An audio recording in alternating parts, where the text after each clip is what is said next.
पहली कुश्ती थी। पट्ठा फुट्टू पहलवान खोरदार और जमान पहलवान पट्ठा पट्ठा हामिद खान का मुंडा हां दा सोने दा सही पहले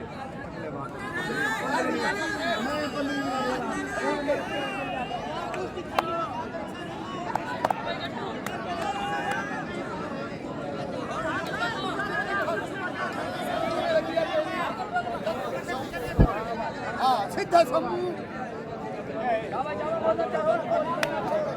कौन बोलने वाला है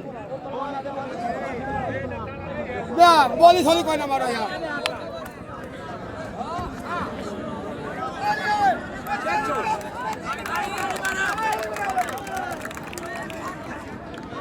रह नहीं अब यार तू ढा लिया गया भला